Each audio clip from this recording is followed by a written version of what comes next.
Fé e ciência combinam? O conceito moderno de universidade ele surgiu das antigas escolas religiosas da Idade Média.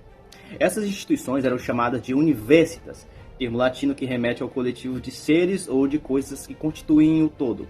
Foi daí que se originou o significado primitivo da palavra universidade no século XIII. Esse termo era usado para se referir ao conjunto de mestres e estudantes reunidos na mesma escola pelos mesmos interesses culturais e interesses intelectuais. Com o passar do tempo, entre conflitos locais, expansões econômicas, o nascimento do protestantismo e a Revolução Francesa, a universidade foi se distanciando do poder eclesiástico. Era um processo natural, na medida em que o mundo, especialmente as mentes pensantes, estavam cansados dos mandos e desmandos em nome de Deus, era o que eles achavam, O surgimento das universidades na Europa possibilitou a dimensão do pensamento crítico, que acabaria por desencadear o Renascimento e, posteriormente, o Iluminismo. Quem estava à frente disso? Os chamados livres pensadores. Embora esse termo, a rigor, pertence ao período moderno, o seu objetivo era propagar uma liberdade de pensamento sem as correntes do despotismo feudal, monárquico e eclesiástico. O resultado foi a formação de um movimento completamente anárquico, cético e antirreligioso. Como definiu Paulo Bittencourt, autor do livro Liberto da Religião, o livre pensamento é o oposto do pensamento dogmático.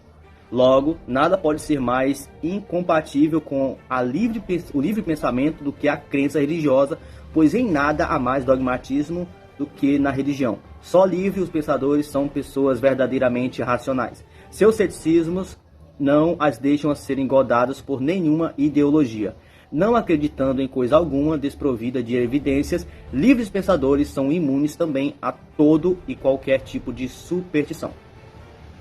Será que o autor está certo em suas afirmações e os dados oferecidos acima sobre o valor da fé não condizem essa visão triunfalista? Há muitos problemas psicológicos e emocionais no universo da incredulidade também.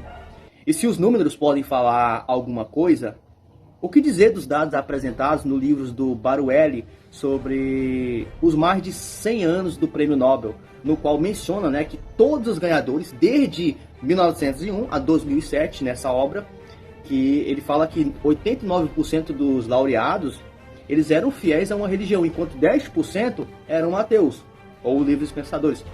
Portanto, diferente do que o senso comum diz, a fé não é o oposto da razão. Se fosse, o que faríamos com gênios como o Newton, o Copérnico, o Pascal, o Descartes, o Dostoiévski? Esses eram intelectuais de primeira linha e crentes absolutos no Deus da Bíblia Sagrada. É importante dizer que, biblicamente, a fé tem um lado racional, pessoal, conforme nós vemos em Romanos 12:1. Por exemplo, apesar disso, ela não é racionalista. O racionalismo, ou razão sem a fé, é incongruente porque pensa abarcar como realidade mundana algo que é supraterrenal. E ele rejeita o que é supraterrenal por não poder discursar sobre isso. O mais sensato seria dar espaço à percepção dos atos de Deus, pois, se ele for real, poderíamos ver os rastros na história humana. Logo, a fé não é racionalista, mas racional e razoável. O racionalismo é a razão doente, inchada e intoxicada, portanto, tome cuidado com essas advertências, E ela também vale para o campo da fé. Há sempre o risco de levar uma crença a quem disse que é uma distorção da fé verdadeira. É justamente a leitura apressada de Hebreus 11:1 que leva muitas pessoas a pensar que é incompatível com a dúvida, mas isso não é verdade. A distorção da faculdade de questionar é que gera incredulidade, desconfiança e neurose. Afinal, se perguntar fosse uma afronta a Deus, Jesus não teria dito na cruz: Deus meu, por que me desamparaste? Mateus 27:46. Não há contradição em Hebreus 11:1. A palavra grega traduzida por convicção é hipóstasis, que pode ter uma série de significados. Entre eles, a escritura que alguém recebia ao se tornar dono de uma propriedade, mesmo que ainda não tivesse morado lá. E por que é que ele poderia considerar aquilo ali como sua posse?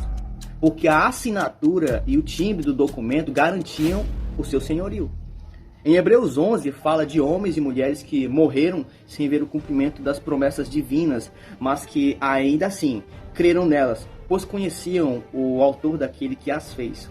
Por isso, a morte deles não foi em vão. A sua redenção os aguarda.